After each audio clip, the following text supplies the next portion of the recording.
has been a Bikram yoga teacher for years. Really?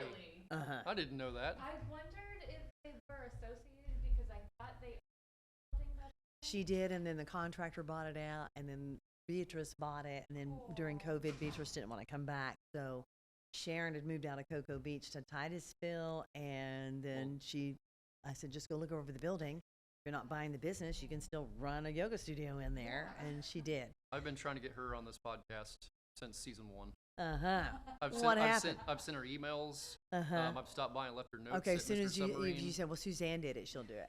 Okay. Let me say I've tried. Okay. I've tried a lot of Use things. me.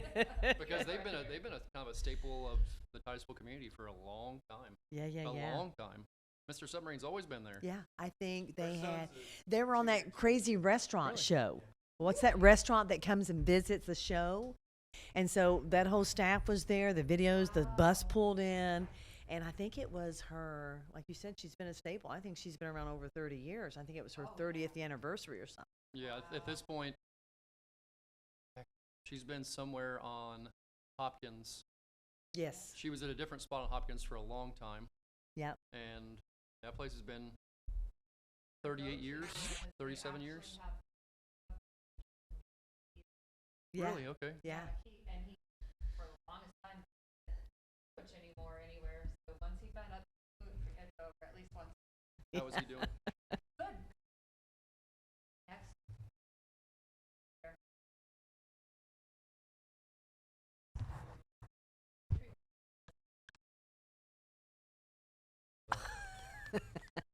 Fell right down my ears. How tight can I get it?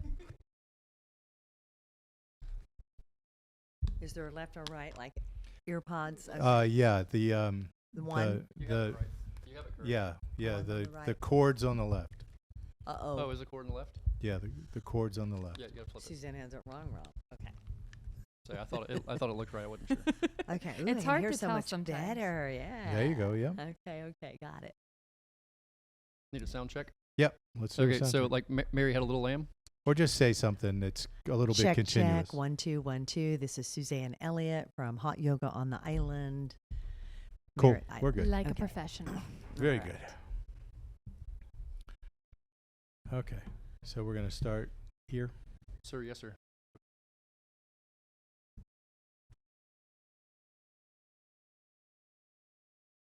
Go through the mics. So don't stomp your feet.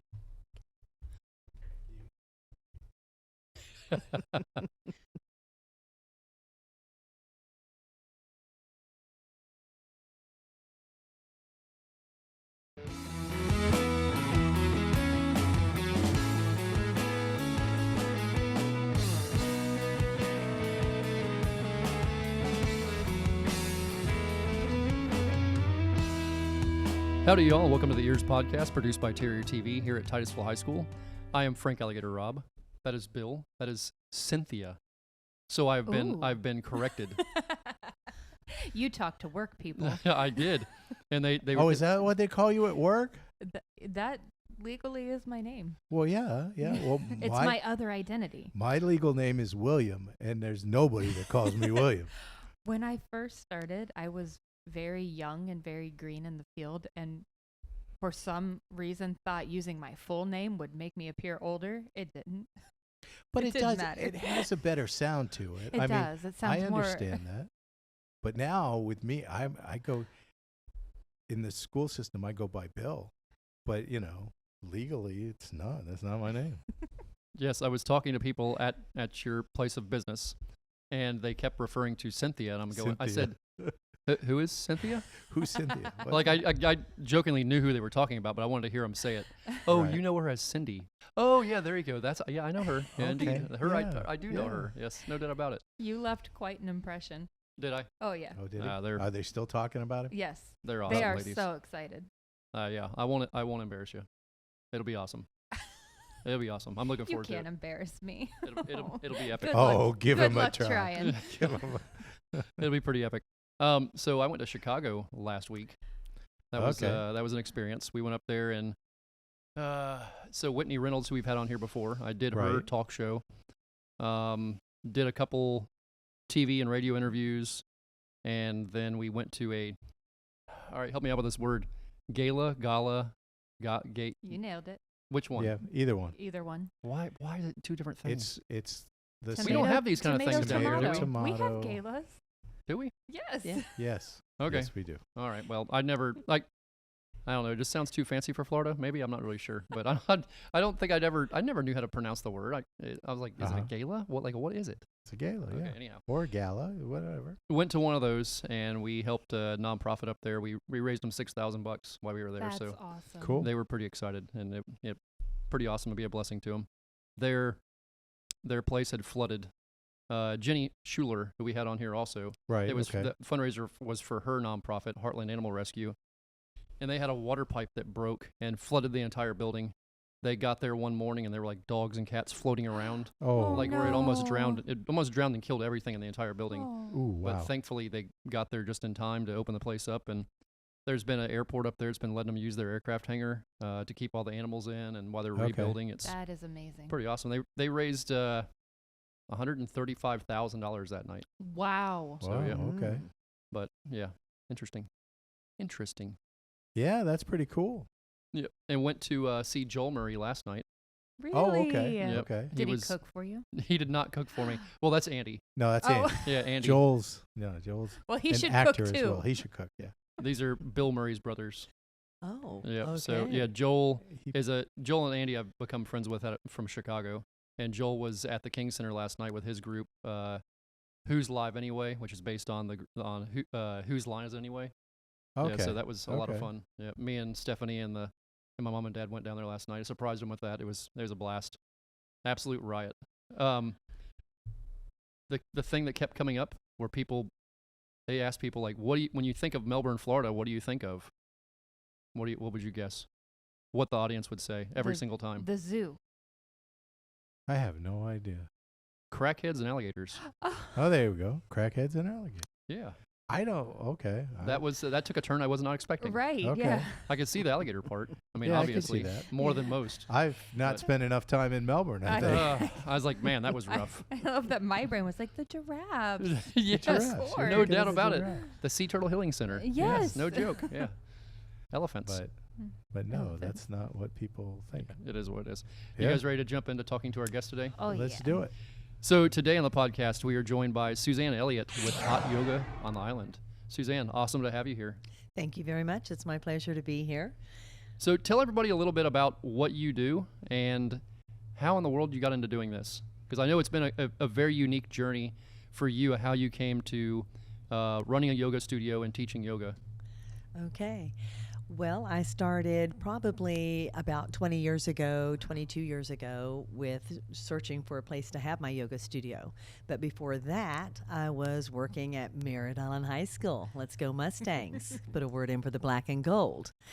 And We faced it Yeah, Friday night. we played them Big- Friday I night. know. Big I- playoff game. I will be announcing that game. Yes. Okay. Yeah. All right. Let's see who's going to win. All right. The hoofs or the paws? All right. So I taught there for many years and was a guidance counselor and a cheerleading coach and ran pep rallies, did all kinds of crazy things. We had competitive cheerleading, and they won the county as I was coaching them for many, many years. Wow. And so we had a great time. We got to travel to many of the state playoffs. And I remember one of the games we got to travel to was up in the Tallahassee area. We took the Titusville airport. We did a big fundraiser where we got to fly the team up on the little airplanes. And so we went up there, and then the next day we had to fly up because we had to be back in Orlando the next day to do a cheerleading competition. So we wanted to make sure we could do everything when we could. And so that was a great trip. We flew up for that, came back. So we had a lot of good times at the high school, the pep rallies, just the enthusiasm of the students, just loved it. And so I began to have a grandmother that was sick. She had leukemia.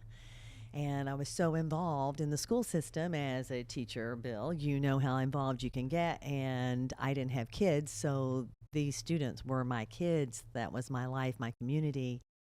And so I really put a lot into it and kind of missed out on my grandmother's passing. And that was all up in little rural Kentucky. And after I realized, hey, I missed some of the best things, and I was so involved and decided it was time to leave the school system, take a leave of absence, and really get myself together and think about some things I needed to do. I needed that break because it was gung-ho once you get out of college and you land 2 feet in the system. And you're young, they want you to do a lot of things. And before you know all the details about what you're going to get paid to do that job or whatever. Oh, yeah. And that's not real important to you at first. And so I had realized I'm putting in so much time and there's no time left for me. My health was starting to suffer a little bit, and decided, okay, I'll take this leave of absence and I'll run a marathon. I'm going to run that Disney marathon in January and change my life. I'm going to get back into athleticism for me and just train on this little thing because that's going to give me months of training.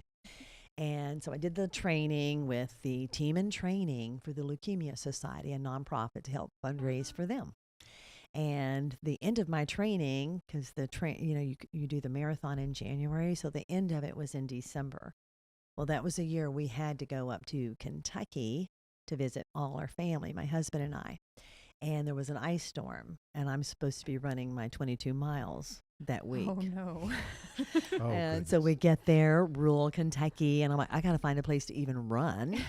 And we find a park that had a track, and they had melted the inside of the track. So I'm running 22 miles in a circle, like, oh my gosh. So the most boring thing ever. Wow. And in cold air where, your snot's freezing. Oh, yeah. Okay. Yeah. And trying Your to keep your lungs nose hurt, closed. It's hurting inside to run. And my husband's sitting in the car with the heater on, and and I'm like, oh God, every that's step starts to torture. hurt. Yeah, because your joints are frozen up. Mm-hmm. And then you're yeah. on a track, and that's not very soft when it's that cold outside. Right. So I got through the marathon, came back to Florida, tried to run the thing, and near the end of the track, you're running through all the parks. You go through all the parks, you're at the end, and you can see where the end of the marathon is, but you got to take this road to get there, like wind up to it. And I just wanted to cut across. Can I cheat? Oh no, they put things on our shoes. They'll know if we cheated. So it won't even count for credit if I do that. And so I was just barely making it, and my hamstrings, everything was starting to tighten up. I just realized, okay, the training that I did wasn't very effective for me, and it was really hard to make it, and I was just struggling. So when I finished the marathon, I just sat on the hot blacktop. You trained It's in like, completely different conditions. Yes. I said, oh You God, ran. that feels so good. And so that night they're going to have a big party for everyone that fundraised for the Team in Training for Leukemia. So I've got to go to the party because I, did my part, and I can barely walk. I'm like, oh my gosh. And I can't wear high heels. I'm going to have to wear something else, and people are dancing, and you can tell it's my very first marathon. And so I just get through that in some way. And then when I left, I said, all right, my back started hurting. Okay. So that's what all the runners say. Oh yeah, you're going to get sciatica. Your back's hurting. So I go to a chiropractor, and he says, you should go to this yoga class that I go to. I do privates with her. It's a hot class. But I do one-on-one. You've got the same scoliosis that I have, and that's why your back's hurting. You pounded and pounded for 26.2 miles, and now you need a little stretching and some recovery, and that heat will help things open up. And so I go to the class, and it was really hot, and it was really, wow, they're breathing. I have done other styles of yoga. My degree is in PE, biology, recreation. My dad said I went to college to play, which I did, and study life, which I did that real well. And then I had a master's degree in counseling. And so that's where I liked coaching and counseling people. And so I decided, okay, I will, see if I can get some healing done here. I'll go to her class. And when they did this weird breathing thing, I thought, we've never done that in any other kind of yoga class. So I know Frank has taken the class before, and we start off with this deep, slow breathing, and it's called the ocean breath, and you try to sound like the ocean, and the whole room sounds like the ocean. And so that was kind of like, wow, what is this noise? And they want us to make sound with our breath.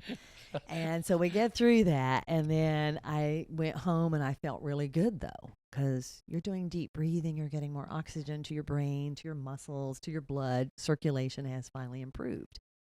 And so I said, well, I want to go back to that. So I go back for a few more classes, but I got to take people with me. I haven't done it on my own yet. Would you like to go with me and take a hot yoga class? It's really different. And so I get a few people, con them into all going with me.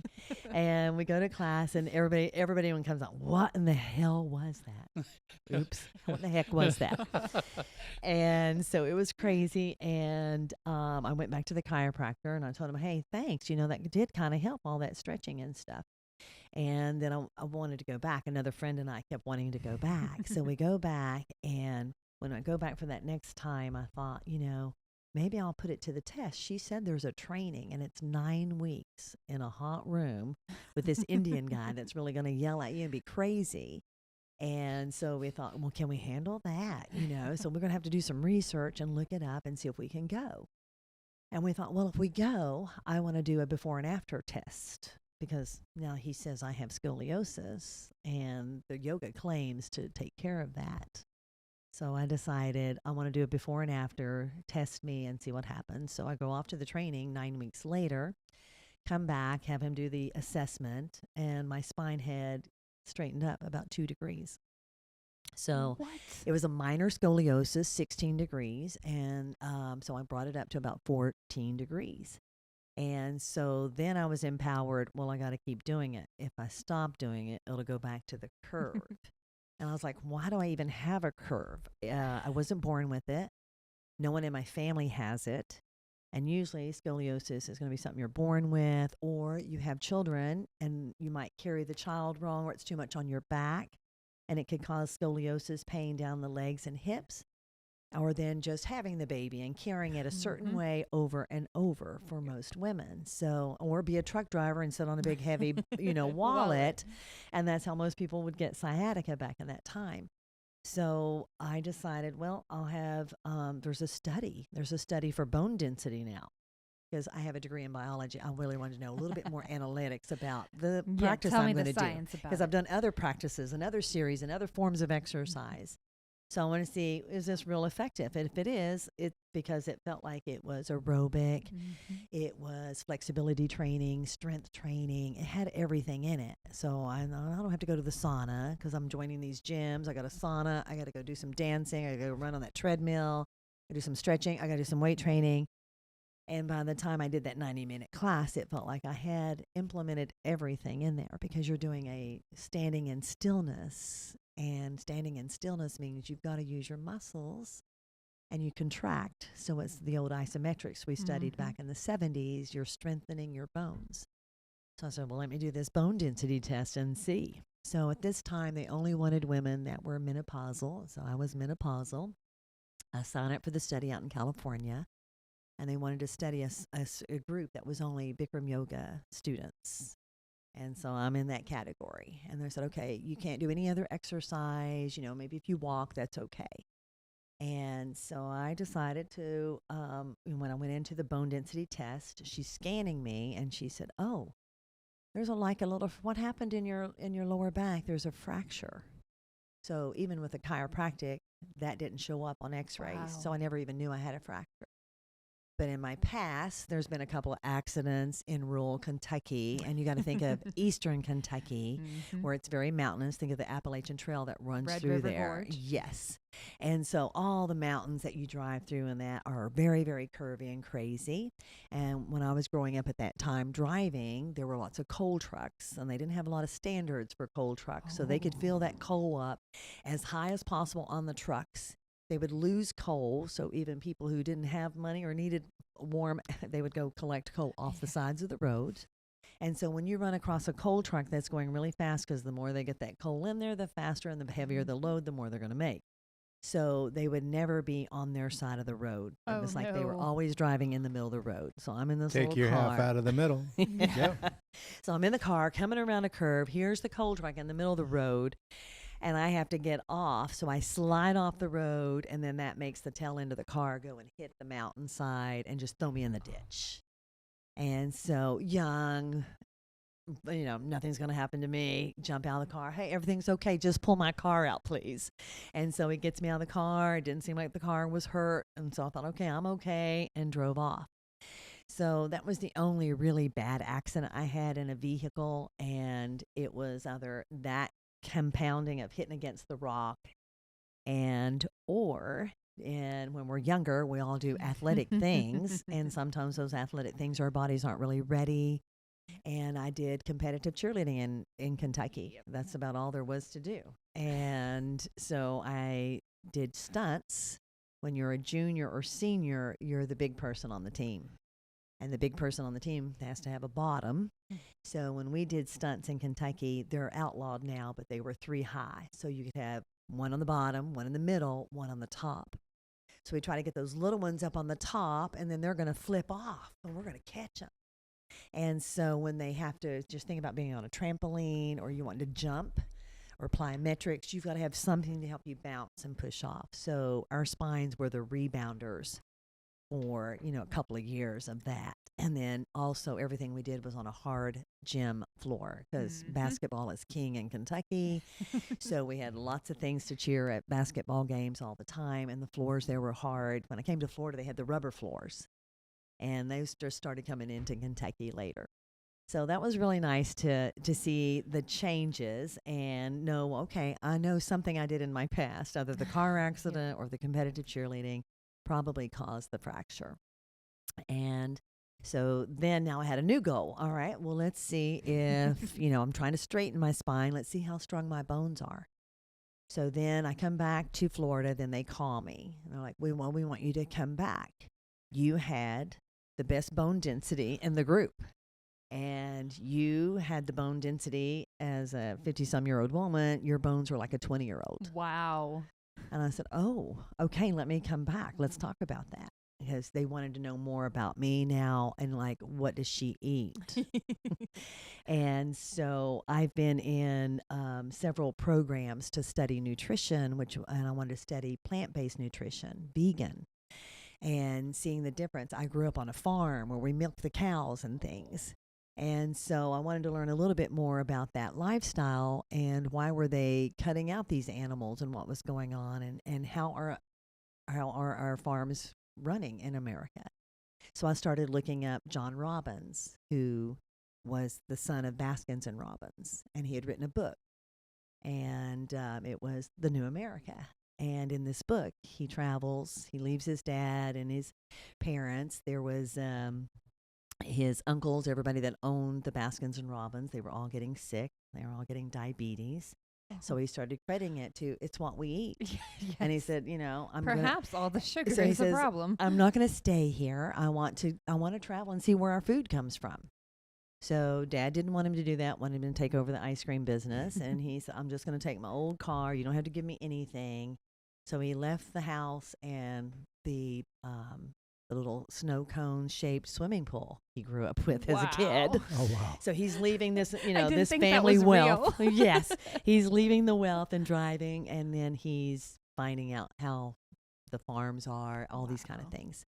And so I kept learning more and more from him. And then he had these little chapters across the country called EarthSafe. And they were nonprofits, and they were programs to help educate people. Where's your food come from? And it was to educate people so that if they were interested in animal rights, there's people who don't want to eat animals. They love animals, not because they're concerned about their health. Then there's people who want to eat healthier because they're very concerned about their health. And then there's people who are, I love the environment, and if I keep eating these animals and this methane that's going out, I've got to stop eating the animals. So there was all of these reasons that people had to go vegan. So I wanted to learn more about the vegan diet. Well, that was where some of my bone density was showing up to be higher, because I was the unique one in the group with the veganism and the Bikram yoga. Wow. And so that gave me more motivation to continue on the path that I'm on. Do this. Yes, now I've got to do this. And so I felt very empowered, and I wanted to educate more people. Being an educator like Bill and being in the school system, I wanted another audience that I felt I could really help. And I had seen the parents coming in stressed out after working, and then trying to be stressed out and helping their kids be the best that they could be and develop in their schools and support them. And I wanted to be that support for adults who have forgotten how to take care of themselves because they've been taking care of everyone else. The interesting thing to me is that the overlap between people who are involved in mental health or trauma work and who end up heavily involved in yoga is astounding.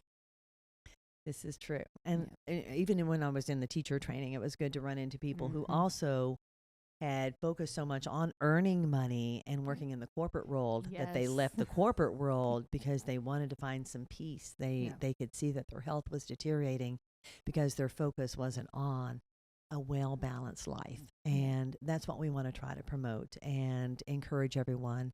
And I think it's important that we build a community and that everyone supports each other. We did that through the school system. You know, you have your colors of the school, you have your mascot, you have your games, and you're trying to create a community with the kids.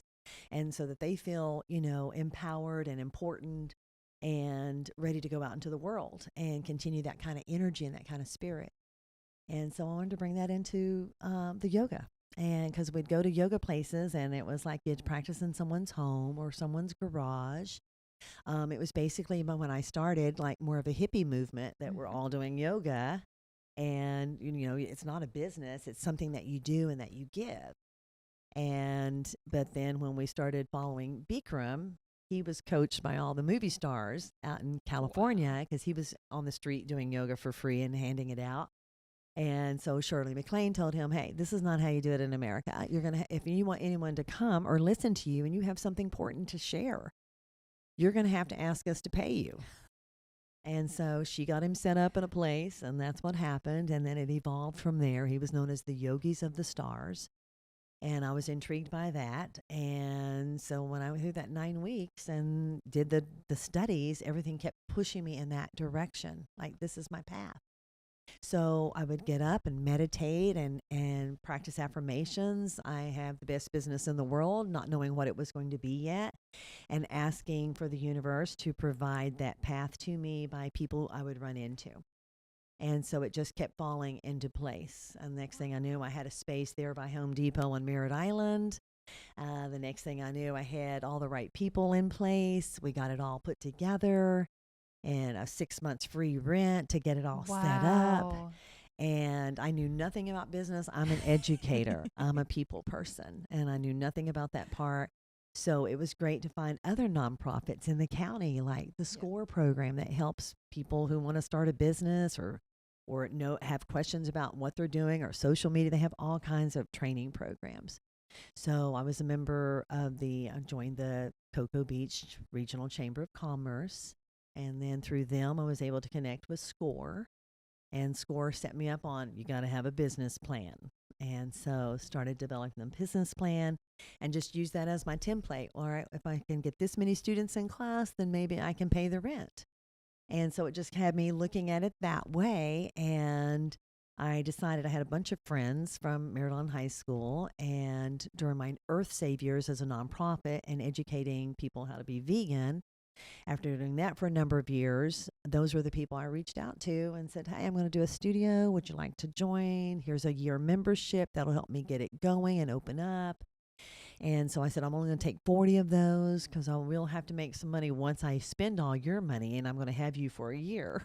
So I was trying to figure out how it was all going to work because no one's really ventured out to do this type like a business. And so I, learned through many ups and downs and with, coaches and SCORE. And then I started finding business coaches and talking to other teachers who did the same thing I did and learning from them on how to have, a yoga studio that I could run. And my goal was to have a community, is to develop a relationship with the student, because I felt that was what was going to help make the most impact on their life and change them and be available to them. Since I had been through a lot of ups and downs and had an idea of what sports are going to do to your body from repetition. But this yoga is repetition, doing the same thing, but it's designed to cover every part of the body. So it warms you up with breathing, and then it works on your spine, and then it works on your heart, and then it opens up your joints. And that's the warm-up, so it just flows really easy. It's in a heated room, and that room is heated, so it's like Calcutta, India. Because when they came to America, it was like it's not working like it did in India, and they added some heat to the room, and then they said, yeah, this is more like India. And so that's how the heat started, and they put it out. Well, it's about 104 in India. All right, that's what it'll be here. So you had to get 104 degrees, but you couldn't do that. Our thermostats only turn up to 90. Like, how are we going to do that? And so we put in space heaters. And then I was like, well, aren't space heaters going to take the oxygen out of the room? How are we going to keep this healthy? And so more research had to be done. Wow. So we found, the infrared heating is one of the most powerful ways of heating circulatory system, moving your body and your skin and your blood better. All the chiropractors have infrared saunas. And so we use infrared heat and we use dehumidification because I could go outside in Florida and just do the hot yoga like I'm in Calcutta, India. But I wanted to have better quality of air because we don't want that humidity that's heavier. So we pull the humidity out. So the room is about 104 degrees. Humidity is about 40%. Wow. It is warm. It is warm and you will sweat. But one of the most important things for detoxing is sweating. And that's going to help circulation and help your body, help your skin even look a lot better. So I started seeing all these great health benefits. And then as you open up the studio, you're empowered every year. I can't stop because I've helped this person, this person, this person. And, we've totaled up around 18,000 people we've helped in the last 19 years with people coming from all around. So just like Brevard and beyond, we've been able to do a great outreach to people because there's so many people who studied under Bikram and had Bikram yoga studios. And then we all kind of ventured away from him, calling it hot yoga, whatever town that we were in. And so I kind of felt like, well, I'm in the Space Center area and everything's an acronym. EEARSS. All right. So I'm hot. I'm healing original therapeutic yoga. I love it. So I had to come up with an acronym for the business so I could fit in with the Space Center. So we've been there for 19 years. I'll be celebrating our 19th year, January the 25th on a Saturday. I'll have an open house. And we opened up on the 1st. I wanted to have it open on the 1st and say, we're going to have yoga on the ones. Like they have weather on the ones. So let's have some yoga on the ones. And so on New Year's Day, we always have an 11 a.m. class. And so people can come in and start the 1st off the right way and put yourself first because everybody's usually off on that day. So that's our real anniversary. And then I party all month because I'm a party girl. Suzanne, I'm the party girl. And so we party all month and I give discounts and rates to everyone to try to encourage them. Let's keep this moving. Let's keep this momentum going for the new year because you know how resolutions usually slide away after 3 weeks. Yes. And so I try to push it to that last weekend in the month of January. So that'll be the 25th in 2025. And we'll have an open house where I'll bring in vendors, which are my students or people I've met through the chamber. And they all have something healthy or wellness that they're offering students. I've had the people that give IVs and massage, that kind of stuff come in. And we're just having a community party. And January is also known as the big National Blood Donor Month. And we're short blood everywhere in our country.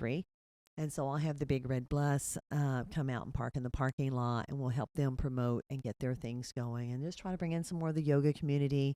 I've had some different studio owners that were students of mine that are now owning studios and have them come and party with us or set up something to do demonstration so that they can promote themselves. So I'll make it a real community event. So you were talking about community. You've mentioned it many times. Mm-hmm. You guys do a lot of things in the community too. So tell us a little bit about that. Okay. One of the things we do that we've done probably over longer than I've had the studio is we've partnered up with Keep Brevard Beautiful. And I always love the beach, and you never get to go to the beach, so I want to have a reason to go to the beach. And so I always like doing a cleanup. And I was a beach comber, so I like looking for trash and treasures. Let's get the trash out of the way, and let's look for treasures. What kind of treasures wash up here on this shore? And so I found all kinds of great little things like sea beans and how long they take to wash up on the shore, maybe 50 or 100 years. Mm-hmm. Same things with little marbles and things that you can find in different types of shells. And so I got really interested in beach combing. It was my way of escaping as an educator, escaping the school system where I could find solitude on the ocean, and the sound of the ocean is very peaceful and relaxing. So that would help me run away from everything.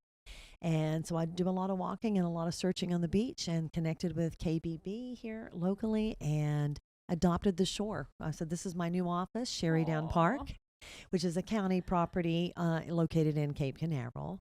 And so it has bathrooms. It opens up early enough. I like to get up there and do it at sunrise before it gets too hot because I'm very fair. Look at my skin. I'm a Kentucky girl. And so I want to get out there early. That's the best time to find the treasures. And it's the best time to find the trash. So we do that every third Saturday at 7 a.m. during the when we have the time change. But now that we're in the regular time, our Eastern Daily time, we are starting at 7:30 in the morning because it's a little too dark at 7. Yeah. Are we in regular time now, or is this Standard this time. fake Yeah. time? This We're- fake time or normal No, time? we're That's at the standard time. I can Okay, never keep standard. track of it's fake time or normal Yeah. time. All right, there's daylight savings time, and standard Yes, and time. standard Yes. time. We are in. I had an aunt that would never change the time. She stayed on the late time all the time. I'm not changing it. Yeah. Yeah. She only knew what time it was when the church bells went off in Kentucky. Hilarious. So you told me you guys have an event coming up next weekend. Yes, we do. This is going to be a great event to invite as many people as we can. It's the Space Coast Veg Fest, which they've had a couple of here before. And way back in the day before pandemic, we were taking around 5,000 people at those Veg Fest. And so it's a way for people to learn more about how to have a healthier diet. And so the person that usually hosts that, she has passed away. And so they have a guy, I guess that's from Orlando. I really haven't met yet. And then another lady's teaming up with him to add It's Just Yoga. So they have these two festivals in Orlando. They're usually pretty big. So they're combining the It's Just Yoga and the Veg Fest and calling it for the Space Coast. And it'll be in the Cocoa Village Riverfront Park. Awesome. And so they'll have vendors, all the trucks that serve vegan food. They'll have, you make candles that are vegan. They're going to have anything that's vegan in that setup so that you can go shop and do some interesting things. Or they have speakers that will teach you about different recipes or how to eat or how to get rid of diseases through a vegan diet. And then they're going to have different yoga teachers there, like myself. So I'll be there at 12:30, and I will do a little memorial for Kim Smith that used to start this Veg Fest. And I will teach a little class, an introductory to yoga therapy and animals that are in yoga, how we connect through everything, the environment, through health, and through, better living and love and compassion for animals, because yoga stands, ahimsa means having compassion for all living beings. And notice that all the yoga postures are named after things around us. There's an alligator pose. Is there really? I did Yeah, not there's know an that. alligator pose. Okay. I have to teach it to you. Okay, yeah, I'm Okay. into that. Sure. Okay. Yeah, all right. All right, so you learn about animals. It's a way of helping to connect. And I really love it in teaching kids.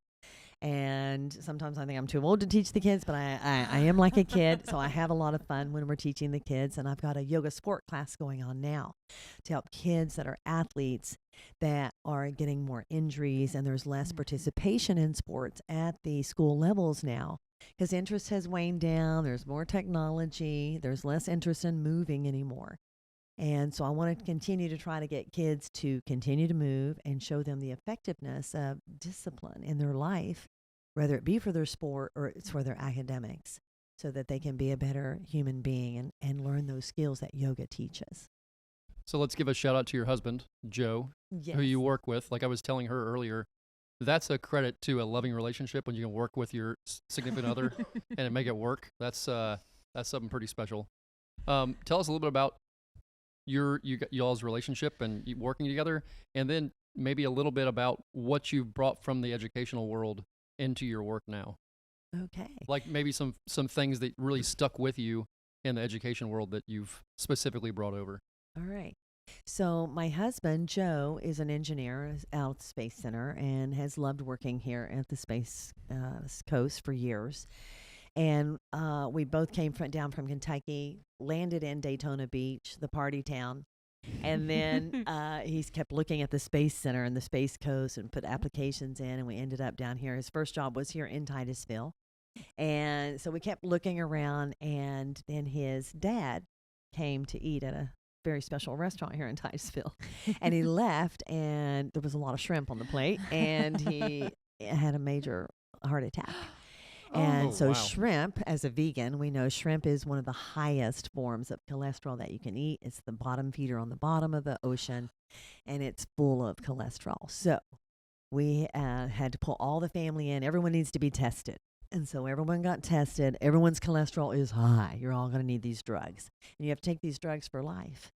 And we lived over in Cape Canaveral, and we had some neighbors that were vegetarians. And so my husband started talking to them, and they said, well, just try it, if you're, and they still ate maybe cheese and eggs. So we said, all right, we'll try that. So if you don't eat the muscle of an animal, you're not eating any cholesterol. So just try not to put any cholesterol in your diet for a while and see what happens. So his other brothers said, I'm just going to take the medicine. And then Joe, for a couple months, did cutting out the meats.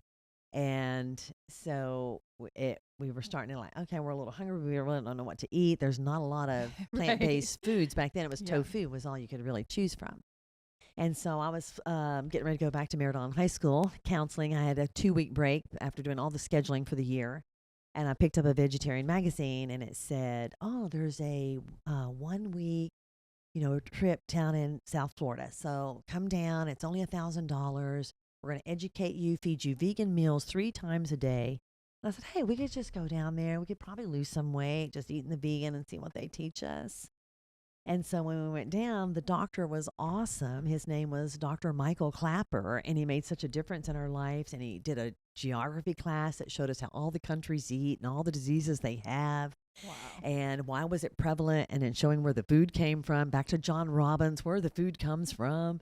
And so it was just amazing to me, and it really helped Joe learn more about what to eat better. And he was the one that really wanted to go vegan because he had the cholesterol problem. And I said, I'll do whatever you want. If you're going to make it, fine. Yeah. And so we went to that little camp, I called it. We learned so many things. And one of the things they were following at that time was Harvey Diamond, Fit for Life. And it's where you have to eat just fruit in the morning.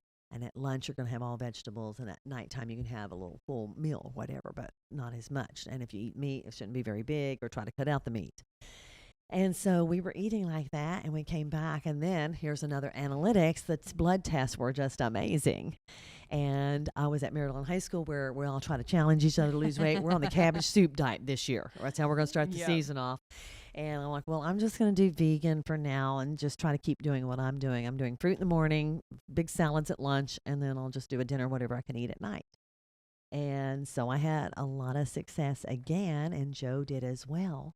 And so we were very empowered to let's continue this, to learn more about the vegan diet, cutting out the cheese. And because the Dr. Clapper had said the worst thing you can eat is usually the dairy, because it's the parts that's coming from the cow.